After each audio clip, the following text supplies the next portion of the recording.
Durante años, el mejor futbolista que ha dado México ha sido también la voz más incómoda de la televisión. Lo han llamado amargado, exagerado, resentido. Cada vez que abre la boca para criticar a la selección, Medio País pone los ojos en blanco y dice: ahí va Hugo, otra vez, pero hoy quiero hacer algo distinto. Quiero agarrar sus críticas más duras, las que más enojaron a la gente, y ponerlas al lado de lo que de verdad ha pasado con el fútbol mexicano. Y cuando lo haces, aparece una conclusión que cuesta admitir, pero que los números respaldan. Hugo Sánchez tenía razón, casi siempre la tuvo. El problema es que en México lo escucharon tarde, y este video es la continuación del anterior, donde te conté cómo Hugo defendió a Gilberto Mora antes que nadie. Hoy vamos por el resto de la historia, pero antes de las críticas, hay que recordar quién es el que habla, porque no es un opinólogo cualquiera. Hugo Sánchez explotó en los Pumas de la UNAM, donde marcó más de 100 goles y ganó en la temporada 80-81 la Liga, la Copa de Campeones de la CONCACAF y la Copa Interamericana, todo el mismo año. Y de ahí, salto a Poeta Hispana para convertirse en leyenda. Ganó 5 veces el trofeo Pichichi al máximo goleador de la Liga Española, 1 con el Atlético de Madrid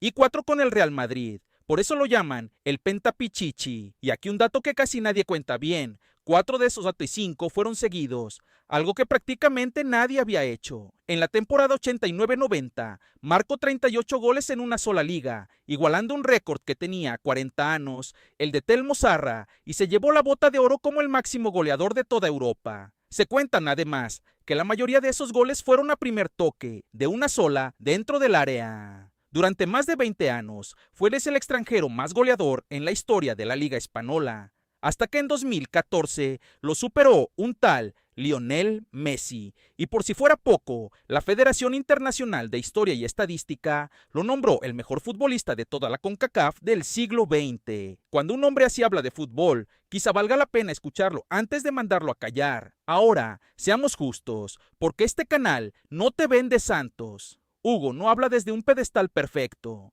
Él también fracasó, y en grande. Entre 2006 y 2008 dirigió a la selección mexicana mayor y cometió el error de aceptar al mismo tiempo el equipo olímpico. El resultado fue un desastre. México no logró clasificar a los Juegos Olímpicos de 2008 y a Hugo lo cesaron en marzo de ese año. Él mismo lo reconoció después. Aceptar las dos selecciones a la vez fue, en sus palabras, una de las peores equivocaciones de su vida. Así que no. Hugo no es infalible, y eso es justo lo que hace que valga la pena en escucharlo, porque cuando alguien que conoce el fracaso por dentro te advierte que algo va mal, no lo dice desde la comodidad, lo dice desde la cicatriz. Desde 2015, Hugo se sentó como analista en ESPN en el programa Fútbol Picante, y desde ahí se volvió el crítico más temido de la selección, y sobre todo, de los directivos que la manejan.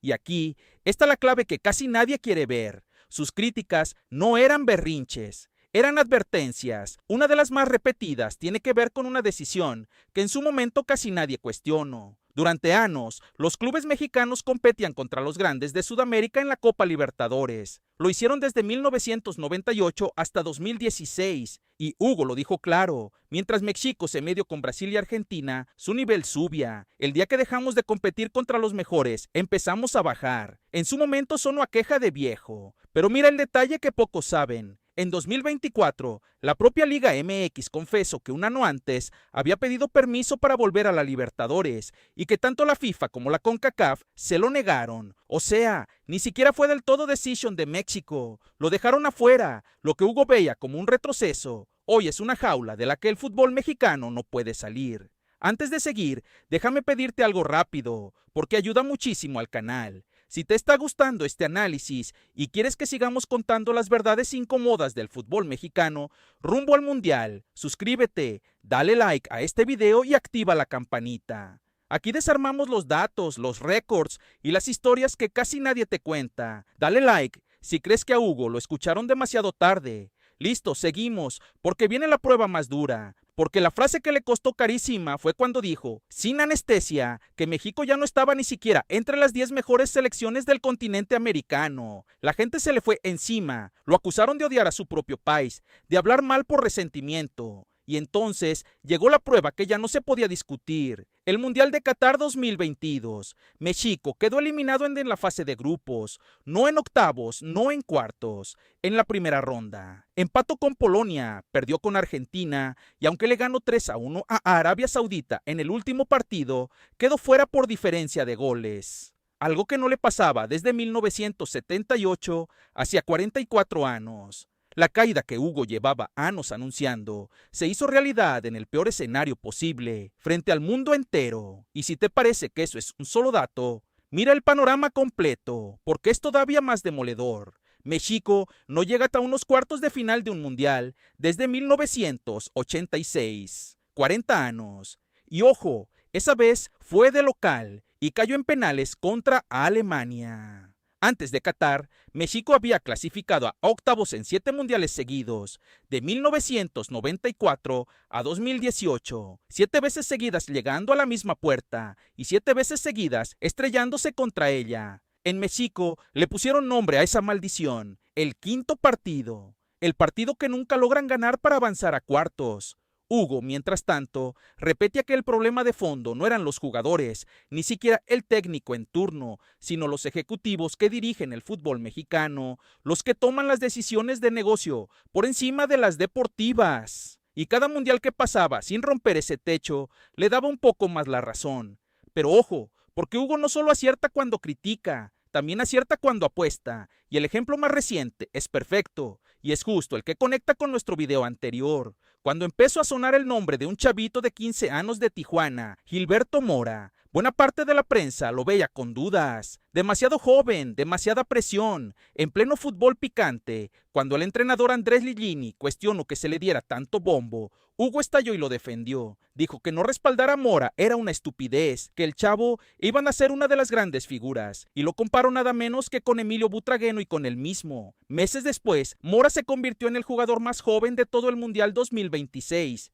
Otra vez, Hugo lo vio antes que los demás. Entonces, ¿por qué nos cuesta tanto darle la razón? Quizá porque la verdad incomoda. Es más fácil llamarlo amargado que aceptar que llevaba años diciéndonos algo cierto. Que el fútbol mexicano se acomodó, que dejó de competir contra los mejores y que se quedó atrapado en su propio techo mientras se contaba el cuento de que todo iba bien.